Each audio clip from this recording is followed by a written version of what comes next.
All right. Good morning, everybody. Thank you so much for joining us for today's another What Do You Do live series. Wherever platform that you're watching us from, once again, whether you're on our LinkedIn, on YouTube, or Facebook, or eventually going to be listening to us via podcast.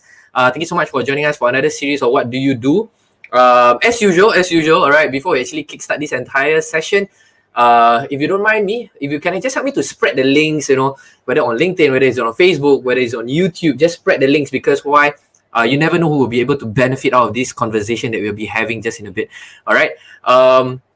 It's going to be an easy flowing, casual conversation for us to find out a little bit more, about what is this image branding coach all about, or even an editor all about, if you ever thought about being one, I think this will be a good opportunity for you to actually tune in.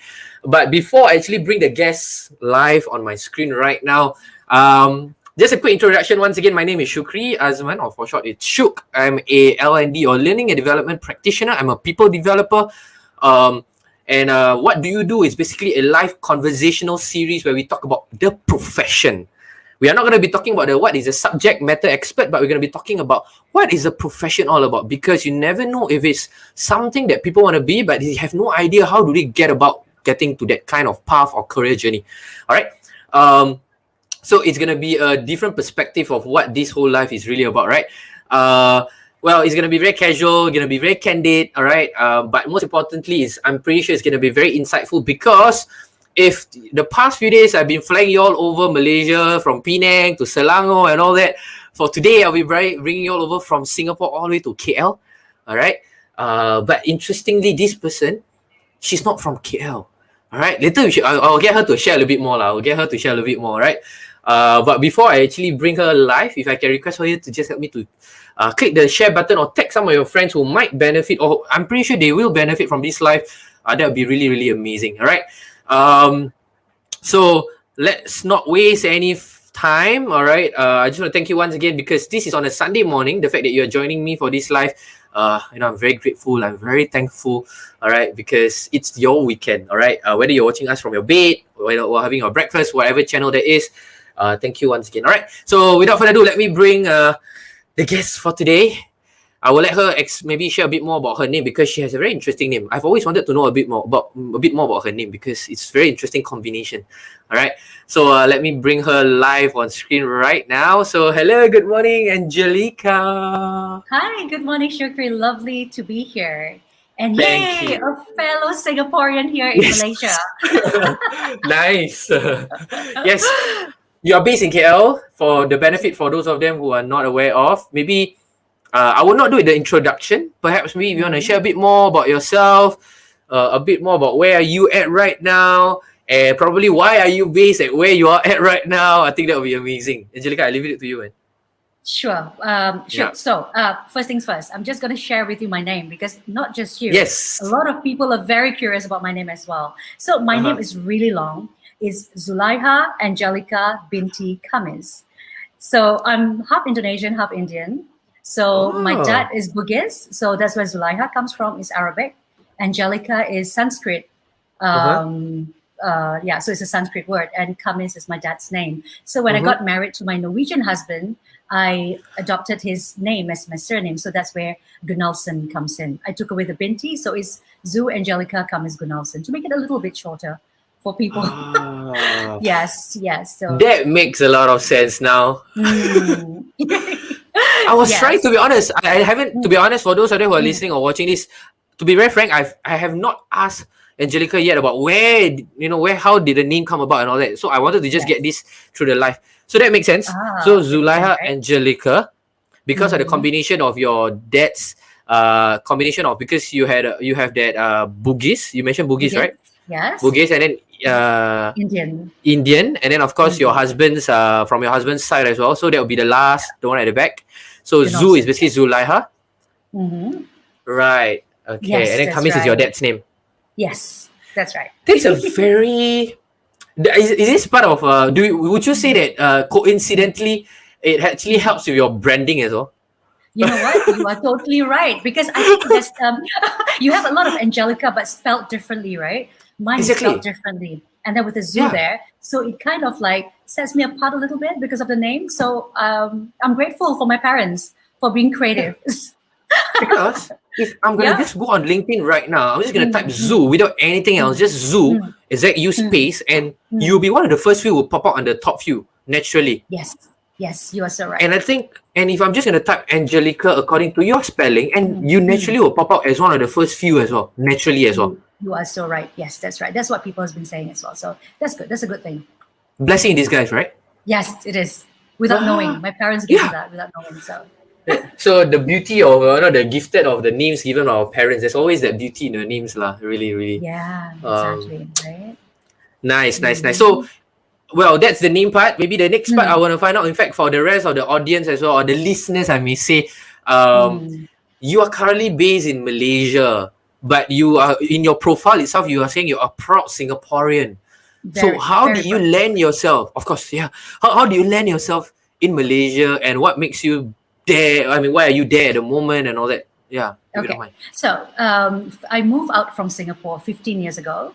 So at first I was in South Korea, lived there for a bit, and then I lived in Europe for a little bit, and then after Europe we moved to Malaysia.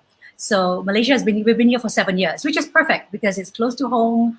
Language, food, like what we spoke about before this started. The food is so much easier for me because I'm totally like a chili person, like totally. I need all my rendang, all my wholesale fixes, So I need all those. So this is perfect for me. Yeah, and it's close to home as well. I mean, pre-COVID, I travel twice a month back home. My parents, my family comes here very often. But with COVID, there's a situation. Haven't been home for 1 year plus, which is really painful. But hopefully, just crossing my fingers, everything will be fine very soon. Yep. I think all of us are praying for things to get better. I think most importantly is for people that is away from their family to eventually be back with their loved ones, because the sacrifices that all of you, why I say all of you, because I think for myself, I have to work. I mean, I'm working with a lot of friends who are not Singaporeans, and they are away from their kids. Some of them, their kids are only a few months old, and then they are away from their kids for close to 2 years now, or even a year plus. I think the sacrifices is really, really crazy. So I really, even if I'm speaking right now, I'm feeling it, right? So really. I cannot imagine not seeing your family, your kids for that long. Actually, it hits close to home because my brother, he's in Singapore, working in Singapore, but his family is in Malaysia. So he hasn't seen his daughter for like the longest time. So, 1 year. So nothing beats seeing in person, right? Nothing beats seeing in person. You can say that you are doing a virtual call every single day during your lunchtime, but seeing in person is totally a different thing. Definitely. Wow. Totally. The sacrifices. I hope you are keeping up well. And let's hope things are getting better with the vaccination kicking in. Both, whether it's in Singapore, whether it's in Malaysia. Let's hope things get better and we can actually, hopefully travel bubbles kicks in. We are able to. Yeah, let's hope. Yeah, I'm so desperate to travel somewhere right now. Totally. I'm pretty sure, a lot of us, it's like, I just want to get out, But by the way, I heard there's some good news. Let's hope again. Some good news saying that in the second half of the year, traveling might kick in, but with a lot of restriction and a lot of, I think with the vaccination. But of course, let's hope things gets better very, very soon. Let's hope, I'll take the restrictions. I just want to travel, so it's fine. Exactly, right? It's okay. You put me in 14 days in the hotel, and after that I'm able to travel. Even with all the restriction, I'm fine. Just let me travel. Exactly. It doesn't matter. Just let me on the plane. I'm fine. Yes, exactly, right. Angelica, so you mentioned that, you're in Malaysia and all that. I'm just curious, what are some of your favorite food in Malaysia? I mean, given that people will say that this is always the argument, right? Who has a better food, whether is it Malaysia or Singapore? I'm not gonna ask you that, okay? I'm not gonna ask you that. Don't worry, okay? Thank you. Because that's a super tough conversation, because there will never be a winner to that. But what are some of your favorite food in Malaysia right now? Given the fact that you are located quite in the central of KL. Okay, I will not say where, because for the benefit of everyone, she's located in quite in a centralized location of KL. What are some of your favorite food in KL? I'm just curious. Oh God, I guess it's a similar things that I love in Singapore. So things like nasi lemak, things like laksa, things like I'm vegetarian now, but before I turned vegetarian, the satays. What else? Thosai, roti prata, or canai. Canai in Malaysia, Yeah, so all those things which I can get in Singapore, but I'm lucky I'm here. So I'm able to Emphasis eat to those. Oh, this. rojak as well. So, Oh, so but all Malaysian those rojak is things. quite different, right? Malaysian rojak is quite different, I realize. The rojak patates or rojak boy is the same as Ah, ours. Then oh there's the yeah, Indian rojak, which is I think slightly different. yeah, The condiments that's in it. Yeah. yeah. Mm. I to be honest, I was just talking to my friends in Malaysia. I said, Mm. I miss. This is funny because I told them. I know you're going sidetrack a little bit. You're talking about food right now, but I mean, doesn't matter. No I problem. was just talking to my friend. Right, I said I'm Mm. actually missing in Malaysia teh ice. People say I'm Really? weird. People say I'm weird. They say, Yeah. sure, teh Why? ice, isn't it just basically your, I mean, for the benefit for our listeners who are not Malay or Malaysia or Singapore, teh is basically just your iced tea, right? But Mhm. Malaysia teh ice tastes different for whatever Really? reason. Yeah, I've got to try this. for whatever reason, I feel that teh ice in Malaysia, there's a little bit of the sweeter, it's a little bit more on the sweeter side, whereas for Singapore teh ice, Mhm. it's a little bit on the bitter. I don't know, but I just feel that Malaysia teh ice is nicer. I enjoy teh ice in Malaysia. So Yeah, I'll try later. Today itself, I'll try and let you know. yes, you need to buy What I those at the think. mamak shop. The one at the mamak shop. Yes. Okay, got Yeah, it. yeah, yeah. Okay. You know, it's so typical Singaporeans, right? We sidetrack about food. So Yeah. typical. Yeah, totally. Good morning, Carol. Good morning. All right. Once again, for those of you who are tuning in whichever platform, whether you're on YouTube, whether it's on LinkedIn, if you can just throw it wherever that you are from, wish us some a good morning, so at least we can throw your comments up on the screen. That'd be amazing as well. Thank you so much, Carol. Okay. Carol is a good friend of mine. He just got married lah. So this fella. Wow, congrats. Yeah. Congrats. Yeah. So, anyways, back to you, Angelica. As per today's topic, what do you Right. do if I'm gonna kickstart today's conversation? If I may ask you, what do you do as a Okay. profession? Yeah. Sure. So I am an image branding coach as well as the editor-in-chief for Fab Luxe. It's a mid to high range luxury magazine that I run, which I just started November 2020 during the COVID. Nice. So it's a COVID baby there. COVID baby, yes. Yeah. Nice.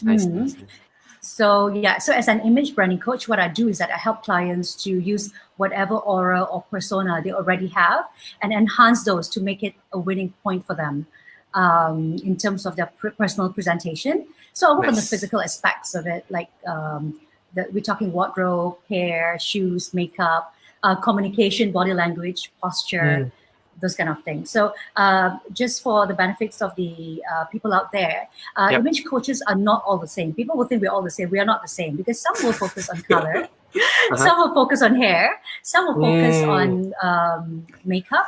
Like for me, I focus more on the holistic aspect. So I am also trained in yoga and wellness. So I use all these things. And so I talk about my clients, about their worries and their goals, and I put all this together with the image branding as well. And we'll explore those areas together and we'll help enhance their image representation from the inside out, really. That's what I do see. on the image branding front. As an editor-in-chief, what I do is that I take care of all the editorial and operational aspect of Fab Luxe. Sweet. Wow. I think that's your. I mean, if that was your sales pitch, I think I would definitely be buying into that. Definitely, for a very simple reason, like what you rightly pointed out. A lot of branding coach, they only focus on one aspect, right? But you focus holistically. I think a lot of people, and I think like you rightly mentioned, and the fact that you mentioned when you highlighted about yoga, and I think that should be part of developing what is your internal personality as well, if I may right to say that. Yes, you are so right. I use yoga to help people with posture, for example, right? Because a lot of people, I face it, we see people outside using the phone and all that, they're slouching all the time. So using yoga to work on their posture. And also I do mindfulness. I do I do sessions on being positive, take away all the negative aspects in your life, So all this, because I believe in feeling and looking good from inside out, not just on the outside, because on the outside anything can crumble, but if you're strong on the inside, things will work better, most definitely. Very, very true. I totally agree with you. And who is the better person to talk about the whole beauty of Inside Out? If you may share, 2017, what happened in 2017? What did you want in 2017? I never thought you were gonna ask that. But yes, I was Mrs. Singapore 2017. Nice. So I won this pageant, which was hard work, but I love every moment of it. Met amazing women. So Wow. I won it in May 2017. In December 2017, I represented Singapore in China. So Nice. so Singapore managed to get top 7 out of 72 nations in terms of popularity. So Wow. I'm really, really happy for that. Yeah. Sweet. Wow. You Mm. really fly the flag high, and that's really, really nice to hear that. Wow. So, just hearing from your conversation or your sharing, I mean, I'm pretty sure not just myself, but I think a lot of people who are listening in can really feel the authenticity or the sincerity in your sharing. I think that's really, really nice. And I think that's Thank you. the result of your, that whole zen, the internal beauty that you have, and it just thrown out of you as well. Wow, wow, Happy to wow. know. Happy to know you Nice. think so. Yeah, really, really, absolutely, absolutely. And I'm pretty sure whoever that's tuning in or listening or eventually will be watching this as well can totally resonate or agree with me. So you mentioned that you have been in Malaysia, and then right now you started Fab Lux, and you focus a lot on the Lux in the luxury space, if I may say that. Yes. And that would be your, if I may say, it's your expertise, if I were to say that as well. And that's where you actually comes in. Mm, I'm just curious, what got you to get into that space though? As in, mm, why this whole space of branding coaching, image branding coaching, or even mm, editorial, or even if mm, when it comes to editorial or advertorial, you have always portrayed yourself as someone in the Lux kind of space. For someone who mm, follows your LinkedIn, that's a vibe mm. that we are getting, to be honest, Oh, really? right? Okay. Yeah, Okay. that's the vibe Mm, that we are getting. At least mm, for myself, mm. that's what I'm feeling. Why that Right. direction, and why that, if you don't mind? Okay. The what you say, the portrayal on LinkedIn, you feel lux and all that. It's really subconscious. It's how I've been, how I am, ever Mm, since I was little. So it's not a conscious thing to put like something lux out mm, there. So it's just me. In the essence, that's me. So there's one question, one answer, and then why I get into image branding. I've always believed that you know humans are what do you call that? We look at something and we form opinions on what we see. Of course, character and mm, personalities come too, but that comes after. When you walk into a room, when you are in a room, someone walks in, the first thing you see is the presentation. And mm, looking good, having a good presentation doesn't mean that you have to put on expensive clothes or be really pretty or be really handsome. No, it's just the way you carry true. yourself, the aura that comes with you. That's what I'm focusing on in my image branding sessions. So yeah, so the answer to your question is that I always feel that you need to have certain kind of presentation in order to stand out, especially in this time. Nice. If you're talking True. about being intelligent, being smart, everybody's intelligent. Many people I know have got masters these days compared to 10 years Mm-hmm. ago. Not many people have masters, so it's not a big deal anymore. But for you to stand out, you need to have a certain thing, a certain extra thing that comes from you. So I think image Yep. branding does the work, especially when you work from the inside out. So that's another answer to your question about image branding. And Mm-hmm. editorial magazine. I've always been a writer. I've been a writer since I was 18. So even no matter where Nice. I was in the world, I've always contributed some kind of magazine or periodical. So Mm-hmm. then it comes naturally. And Mm. when I came to Malaysia, one of the online magazine bosses told me to help set up, to help, not set up, he set up the magazine, but to bring the magazine somewhere. So I did that for a bit. And then Yep. after that, I left because I'm thinking, then COVID came and I was thinking, if I don't start my Mm. own magazine now, when my business, my When image branding business is a bit slower, I Yep. wouldn't be starting it at all. So that's why I True. started my own magazine. Yeah. So it's just like a passion project for Fab Lux, really. Actually, for all my Nice. work, it's all passion project. Even image branding is a passion thing.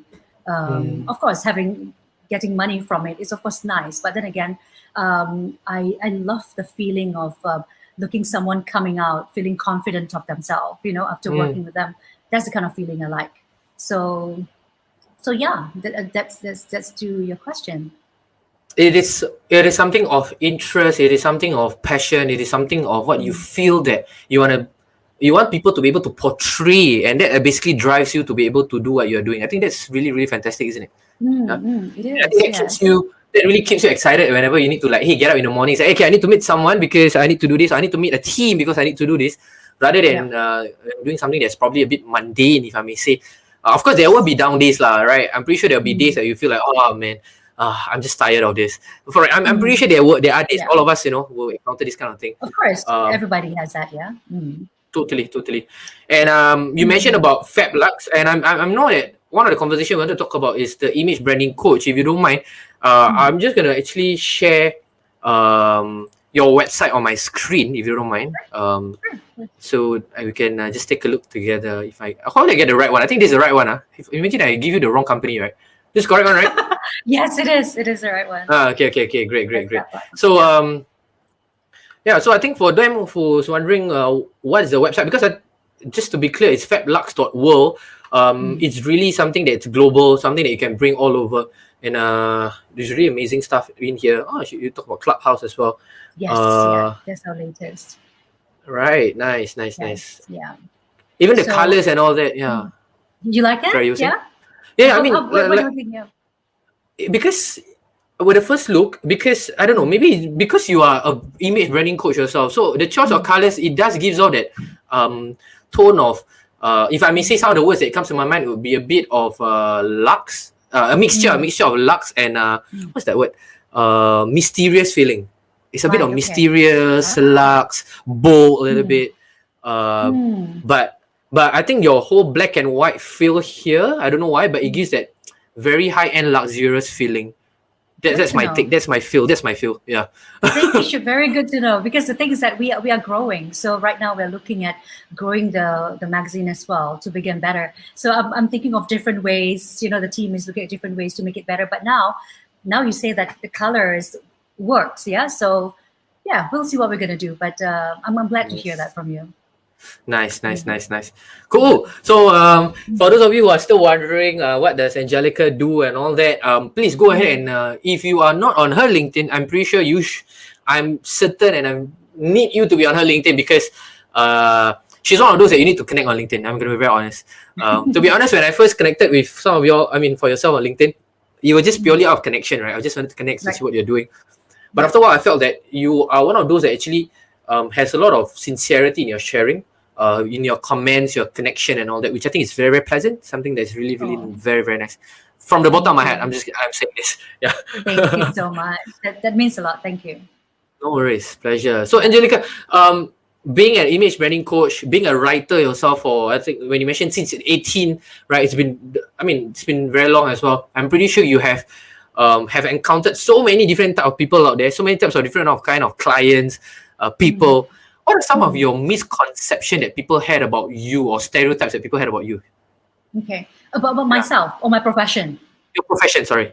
My profession, okay. Yeah. Okay, so there are lots actually. But one that stand out is that we image branding coaches are expensive. We charge like the sky and the moon.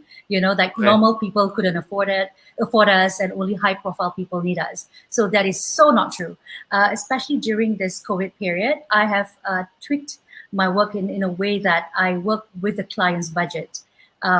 So I think that we all need help at this point. So I wouldn't mind doing that to make someone fly high. So the price point, no, it's such a misconception that we're expensive. Just give us a call and try and get what we can do at certain price, whatever, and you'll know that it's not expensive. And in the long run, it's also a good investment for anybody, because if you need help, for example, to wear certain things to make yourself stand out, or to have certain kind of mindset, whatever, who else to better do this than the experts, right? So why not just give us a call, and we'll see what we can do. But the price point shouldn't be a problem at all, shouldn't be something that stops you from engaging an image branding coach. And another thing is that image work is only for women. So men always always tell me, what can go wrong with a shirt and a pants? I'm like, there's a lot of things that can go wrong with shirt and pants. So you might not think so, but there are many things that can go wrong. So then again, that's a misconception. And people always say that we only will suggest branded things during our session. Not at all as well. As I said, we work on clients' budget. And by the motto, it's not what you carry, is how you carry it. Personally, I get complimented on the things normally when I buy them off the market in Bali, for example, than Huh? something expensive that I carry, right? So yeah, it's not what you carry; it's just how you carry it with a personality, with a vengeance, with conviction. Then everything will look nice on you. So True. yeah, those are the couple. Yeah. And it goes to your point, right? Just not at the start about what's your inner beauty, right? Mm. If your inner beauty and your inner soul is being well kept and taken care of Mm. naturally, like you mentioned, even if you're gonna put on a piece of apparel that you actually bought on the streets of Bali, people would still Mm. say, "Oh wow, what's that?" As compared to someone who's probably putting on an apparel or a top or a bag for that matter that they just Mm. bought off the luxurious brand shop, but people be like, "Oh, okay, Yeah. that brand, oh okay, that's it." So Right. Yeah. nice. And I think that's very Mm. nice because you mentioned about mindfulness, you talk about yoga as well. And that's so on point. And I think that's another aspect of branding that people tend to overlook. People always think about what's on the exterior, but Right. actually what's being flaunted out is actually your inner soul, right? That's right. Exactly. This actually, yeah, this is what I said, right? From the inside out. The outside is something which is very flaky, which is just not flaky, but it's just there. But if it's from the inside, the authenticity, the whole sincerity, like what you said earlier, will all come out, and that's the thing that you want. When you see Nice. someone walking in from in a room, looking all nice, and everybody's looking at the person, him or her, Yep. it's not just because on the outside. It's something that he or she portrays from the inside as well that makes a person charismatic. Makes sense. Makes a lot of sense. Mm. You Mm. mentioned earlier on, people mentioned about the some of the stereotypes were, when you talk about engaging a coach or branding coach or Mm. image branding coach Mm. for that matter, it's always costly, Mm. right? It might be very Yeah. premium. Would that stereotype be happens because of the image that the coach themselves carry, because Yeah. it portrays themselves as, I'm of a very charismatic, high profile. Would that kind of be one of the reasons why that stereotype happens, or would it be Yes. because of naturally people would those who own only those with so-called with the money is able to engage coaches like this, and that's why that stereotype happens. Why do you think such stereotypes actually happens? Yep, you're right. You're right. It's just the image that we portray. For example, when you look at my LinkedIn, you think that I portray a very luxe feel, right? Mm, But actually, yeah. when I tell you no, I go mama all the time. You know? So I go like food courts all the time. It's not like all about being expensive places and all that. No, we live normally, but this is our Mm, job, so we have to appear a certain way as well. makes sense. And yeah, so yeah, that's one thing. And another thing is that people always think this is a want, not a need. Yeah, image branding Mm, is a want, not a need. But honestly, to many people, actually, it is a need. It's just whether we want to tell ourselves whether we need it or not. As I true. also said earlier, it is an investment well spent, Mhm. because whatever you spend on one time with an image branding coach, you can actually take it throughout your whole lifetime, right? Mm, So yeah, so just a one-time payment. I mean, compared to you trying to look certain way by buying expensive stuff, and you can yep, only wear it one time, right? So true. yeah, so that's my take on it. Yeah, but you're right. It's how the image branding coaches portray themselves most time. Which is, I think, to that point as well, I think there's nothing wrong the fact that the image Mm. branding coach is portraying that angle as well, right? Because at the end of the Mm. day, that's what they hope and they want other people to aspire to be, right? To Sure. be able Yeah. to say that, hey, I want to be like you, I want to have that kind of not personality, but rather that kind of the branding that you carry, or the kind of vibe that you carry. Then that would be the aspiration. So I think, and I'm pretty sure there will be people who have this stereotype saying that, oh yeah, they are just. Do you okay? So this brings me to my next point. Have you gotten people saying that, you're just faking yourself? Mm. Lots of time. And how do you respond to that? Yes. What's your response to that?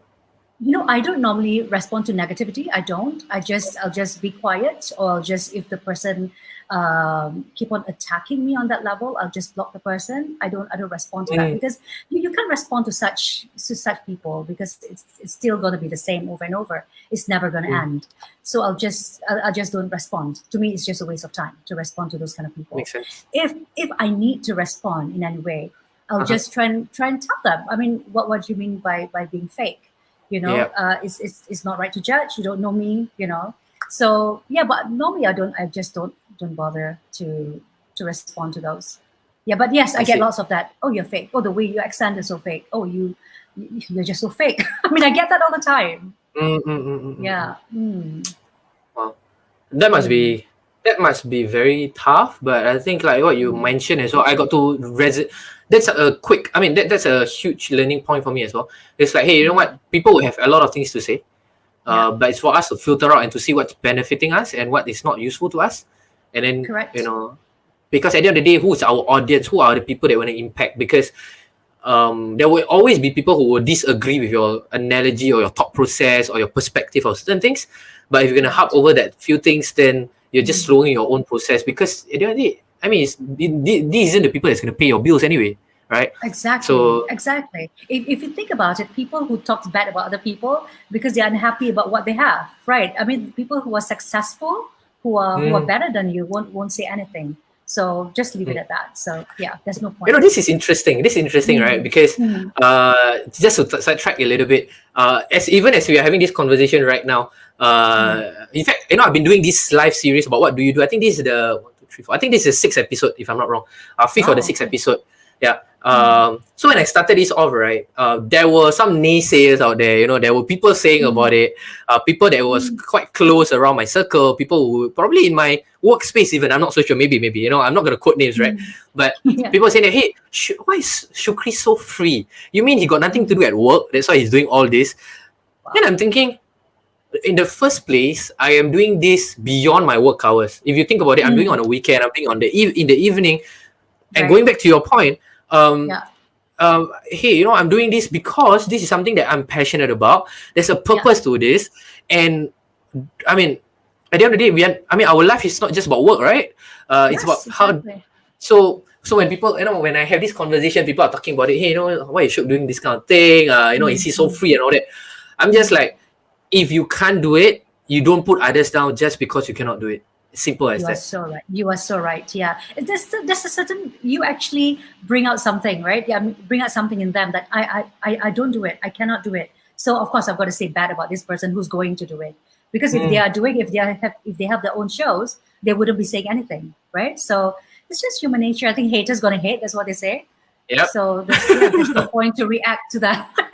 Yeah, so that brings me to my next point. That brings me to my next question, which is nicely, moving into my next question. Having started your own, as a coach, as a image branding coach. I don't know, what are some of your satisfaction of from your profession? What are some of your satisfaction or your great takeaways from your profession? Okay, so for my sessions, normally for the image branding bit, I always catch up with my clients 2 weeks or 30 days after their session is done with me. So just seeing the transformation and how they walk head high and proud after the 20 days or 30 days period just gives me like a high, seriously, because that's the best feeling ever for me. Because we not only see the physical transformation, once you change the physical and also work a bit on their internals, you can see that how this person has shifted, the whole being is shifted. And that's the biggest satisfaction for me, to see a new lease of confidence from these clients. It's just so amazing. So Nice. that's the biggest satisfaction, really, to see the shift with my clients. With that said, have you? I'm pretty sure you have encountered. If you don't mind, you don't have to quote names. What are some of your greatest shift that you have seen from your client? If you don't mind, yeah. What are some of the fast? Yeah. It's definitely the confidence boost. It's amazing the way this person walks and shakes her body when she walks. It's just so different from coming into me. It's like very meek and scared, right? And I've got to say there's one on LinkedIn. I won't mention name, but after the work, she completely transforms, and I'm just so grateful, so happy to see, and flying high. And yeah, it's just nice to see. Just them. You see them how they grow like a flower, right? From little bud growing to a big flower. You just see it, and it's just so obvious. Yeah. Wow. I'm having a goosebump as I'm listening to what you just shared. No, I'm just imagining. I'm just really imagining. This is coming from your perspective. I mean, as a coach, I'm just imagining for them, some who actually benefited out of your coaching, benefited out of your engagement, and benefited out of your conversation with them. And if they were to just sit back and then they were just to look back, hey, this was what I wore. This was how I was like probably a year ago. and this is what I am right now, I probably they're gonna put them to tears as well. You know, it's like that whole process, but entire process of the accessible, that entire 1 year, Angelica was there with them throughout that 1 year, not giving up on them when they tell themselves that, hey, you know, I cannot do it, but you keep going down on them, keep saying that, hey, you know what, I trust in you, I have faith in you, I know that you can do it, and eventually they get out there. And you mentioned just flower just blooming very nicely.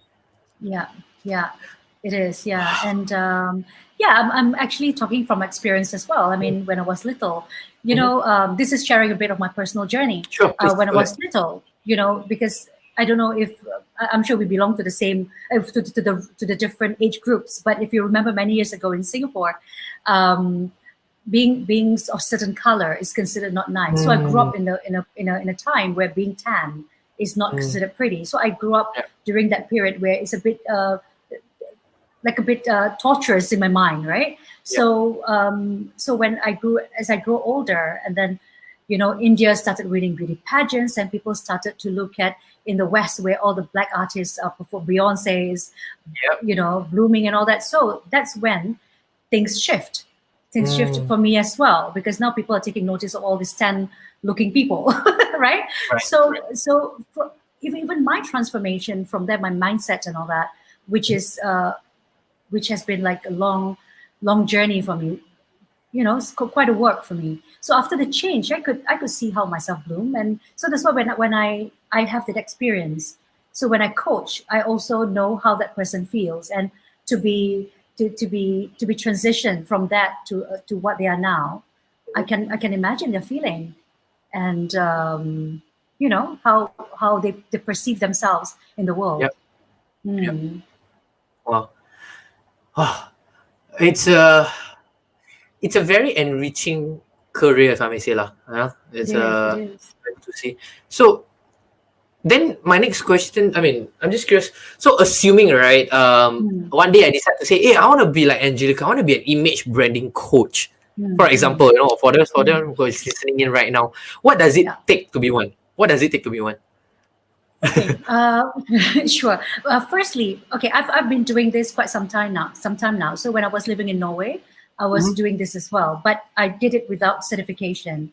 And unfortunately, with everything, I mean, people will say certification is not important, whatever. But I would think, even though you have the flair, and all the more if you have the flair, you should get yourself certified. I think is only fair, because people are going to pay you money for you to impart knowledge. So there's certain things which you know, even though you're good, you have a flair in image branding or styling, whatever, but you still need a certification, you know, to show that you are qualified to do this and that you've learned to do this. So I think the first thing is to get yourself qualified. And with every profession, every day is a learning curve. Take every opportunity to read and to learn every single step of the way. Yeah, don't ever relax, be so easy on yourself. No, you have to keep on reading, keep on doing, because every day there's different trends every day. And as an image branding coach, you follow the trends as well, especially in the way if you want to work on someone's outfits and stuff, wardrobe. So, and also create a niche for yourself. Tap on the special knowledge that you have, because everybody has got a special knowledge, special trait about yourself. Use this as your unique selling point. As I said earlier, not all image branding coaches are the same. Like I put in holistic appeal to my branding work. So, for example, I use Ayurvedic teaching on how to, you know, bring down your weight, for example, and yoga for posture, you know, things like that. And be creative, set yourself apart. I think that's the most important thing. You have to be different, because otherwise you're just the same as anybody else. So you have to have the unique selling point. That's a good one. And I think for yourself, you found that very sweet spot right there. And I think that kind of blend in very nicely with your whole personality as well. And I think that brand trust is definitely no doubt, no question asked. You know, if people, any individual to actually engage you as well. So as a branding coach, if I'm curious, maybe I should let me rephrase this question. How do you even get your clients? If let's say, you know, someone want to be an image branding coach, how do I get my clients? Do I just knock on doors, or I just go to like all the C-suite level? I just say, hey, do you need a coach? I can coach you. You know, how do you find your clients? Yeah. Okay. So there's a few ways to go about it. First things, of course, there's LinkedIn. That's where I get some of my clients, not all of them, but some of them, yes. Make yourself visible over there. Like what you said earlier, share something which is really sincere, which is authentic. There's no point copying from somewhere and pasting it there, but put in your personality into it. So LinkedIn is one example. Another way is collaborations. I do a lot of collaborations. Unfortunately, I have to say this, in this industry, not many people believe in collaboration. People believe in competition. And unfortunately for them, I'm someone who thinks there's enough cake for everybody. So we shouldn't be fighting for it. I think collaboration is the best way around it. If you get someone who wants to collaborate with you, collaborate.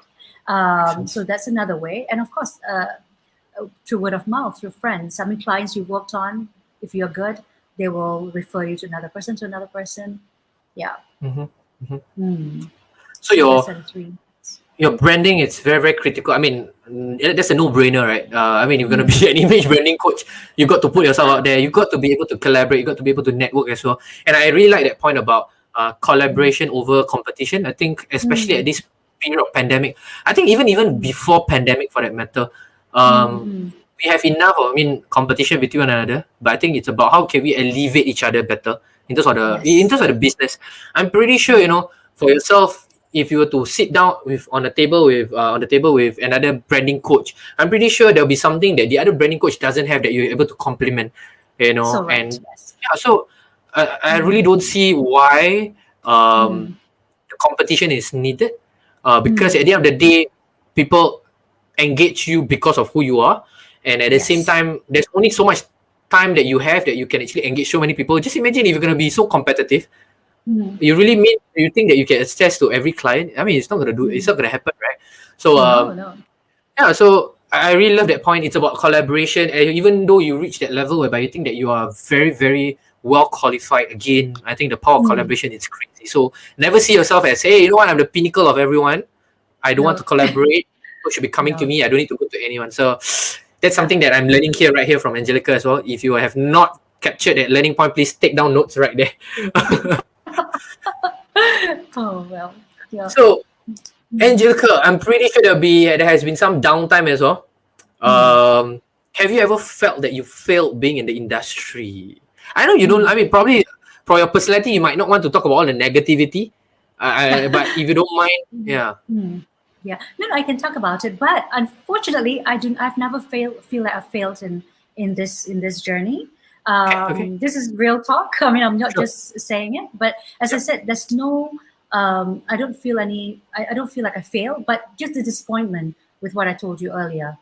The competition instead of collaborating, just disappointment, but not failing. No, because I think even in the most shoddy of work that I've done with a client, for example, I'm sure the client would have picked something, and I would have learned something from them as well. So I don't take that as a failure. So the answer to that, no, I don't think I feel any failure so far. No.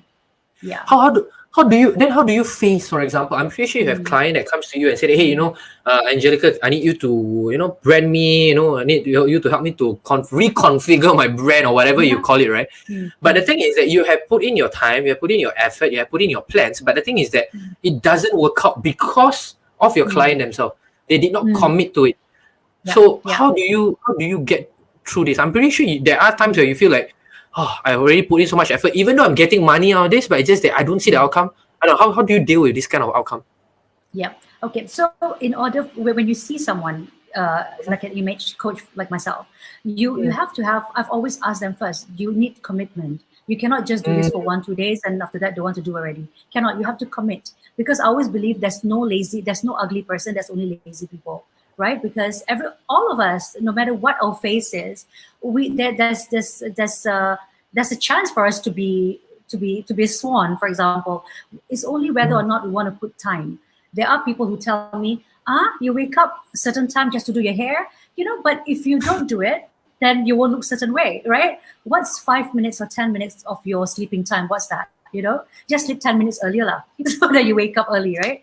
So when I have those kind of clients. So that's why when I said earlier, I normally do like a 2 weeks and 30 days review.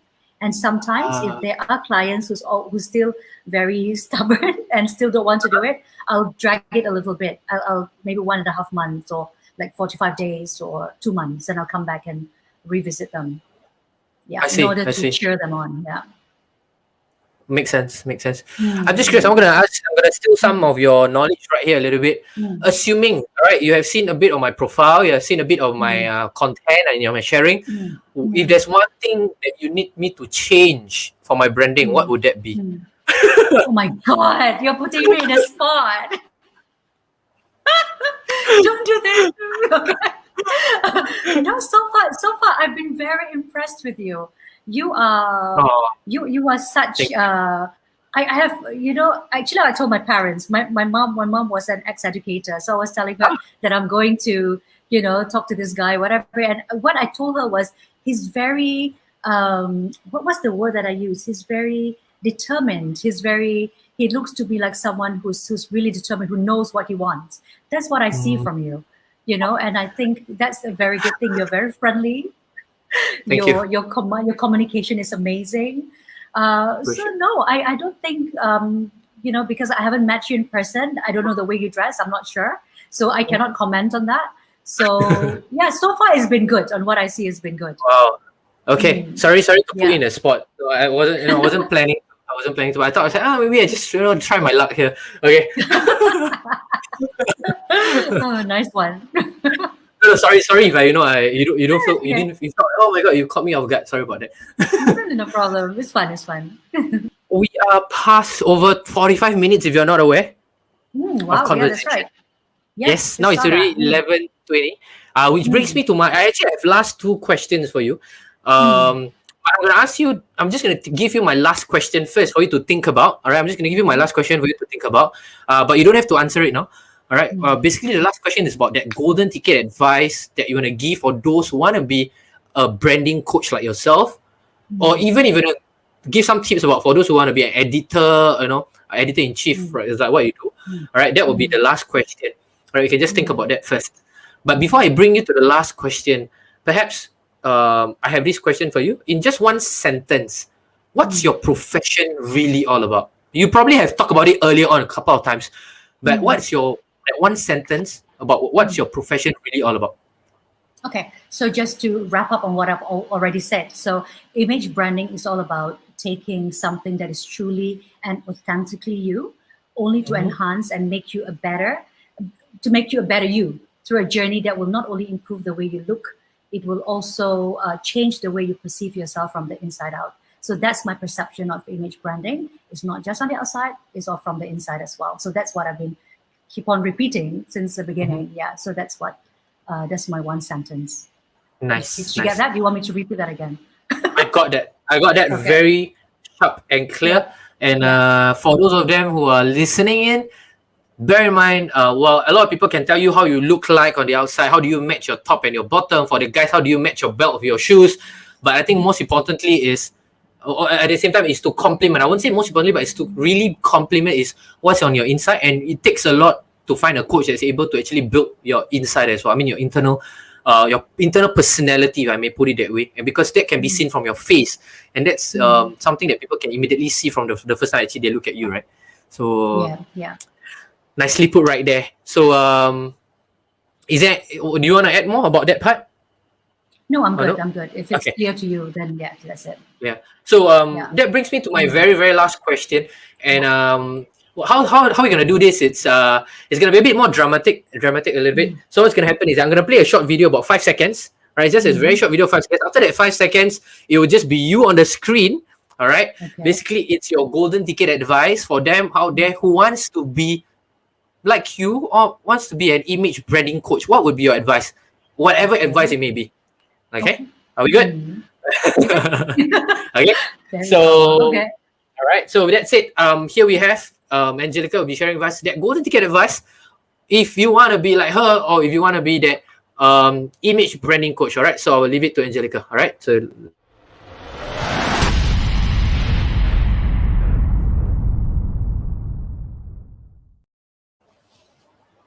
Okay, so if you want to be an image branding coach, just keep on going. With every profession, every day is a learning curve. Just take that opportunity to read and learn every single step of the way. Now with YouTube and everything else online, it is at a click of a mouse that you can find every information that you need, right? Also create a niche for yourself. Tap on a special knowledge or trait that you have and use this as your unique selling point. As I said earlier, not all image branding coaches are the same. Be creative and set yourself apart. That's it. Sweet. Wow.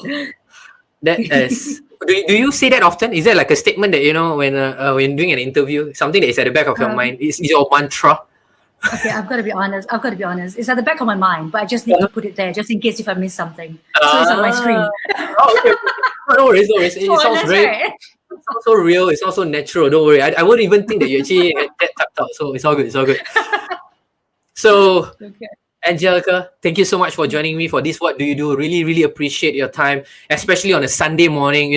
Weekend is usually with your family, right? So everyone is with their family, but you actually agreed to set this aside. Really, really, really from the bottom of my heart, I really appreciate this because it's not easy to get individuals like yourself and the rest of my friends that actually got on board for what do you do. It's really been amazing. For also trusting the fact that having this conversation, because I know of some people who come forward and say, hey, how many viewers do you have? Then I will come on board, But the fact that all of you agree to say that, hey, no worries, I'm happy to come on board. Let's have this conversation. I'm honored. I'm thankful. I'm very much appreciative of this. So really, thank you so much, Angelica, for being here with me. Thank you for having me. I mean, it's lovely when you approach me to do this. I'm very excited because I know you from LinkedIn, and then I've seen what you do, and also the fact that my fellow Singaporean, this is the first time I'm doing an interview with a Singaporean, so I'm really happy for that. Thank you for having me. Pleasure. All right, so I'm going to take you off the screen for a while. I'm going to catch you just in a bit after this. I'm just going to do my closing, and after that, I'll catch you just after I end off my life. Don't run away. Don't run away yet. Right? I'll be here. Okay. All right. Okay, so there you go. That's Angelica for you, all the way from KL, a proud Singaporean. Really, really glad and so thankful to have her with me today for my What Do You Do? And in fact, that kind of wrap up my What Do You Do for this International Women's Day special.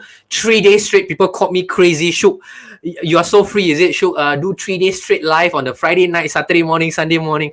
But I think most importantly is, I'm pretty sure, and I'm not gonna lie, yes, I am tired because I have to wake up and then I have to toggle all this. But I think nothing more beneficial and nothing more satisfying than knowing that this conversation will impact some of you out there who's listening in. Whether you're listening in right now or eventually after this, at the same time to have conversation, to create this connection with individuals out there. Because at the end of the day, LinkedIn, because I know Angelica from LinkedIn, it's about bringing conversation to life beyond the comments, beyond the likes, beyond the chats. It's bringing conversation to life, all right? And that's what LinkedIn is really about, right? So once again, thank you so much for joining me. When is going to be the next What Do You Do? God knows, all right? Really, God knows, all right? So this kind of wrap up this series of What Do You Do? I've completed, I think, about 5 to 6 episodes. I will be coming up with another series of What Do You Do? But it's going to be a bit different. It will not be focusing on specific profession, but it'll be focusing on a specific industry. All right. So the next series of What Do You Do? I'll be having maybe 4 to 5 different individuals from the same industry for us to see how people of the same industry have different perspective of what the profession is really all about. All right. So again, that's going to be interesting. Okay. So let's look out for that. That's going to be happening probably in April, maybe. Give me some breather. Okay. Give me some breather. All right. But other than that, I thank you for joining me. Thank you so much. Yes, Jason, good friend of Angelica, right? So thank you so much for tuning in. Thank you so much. And I have Miss Suchi as well. Thank you so much for tuning in. Christine as well. Thank you so much for tuning in. Christine is a Singapore athlete. All right. She's a Singapore hurdler. All right. She's also an ambassador of Under Armour also. So I was quite surprised that she's here with me. So thank you so much, Christine.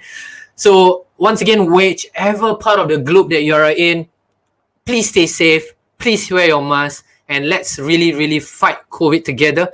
Because at the end of the day, all of us wants to get out there. All of us wants to start traveling again. But most importantly, please stay safe. And with that said, from myself, Shukri Azman, I thank you for joining me. And I shall see you guys again in the next What Do You Do? Take care, everyone.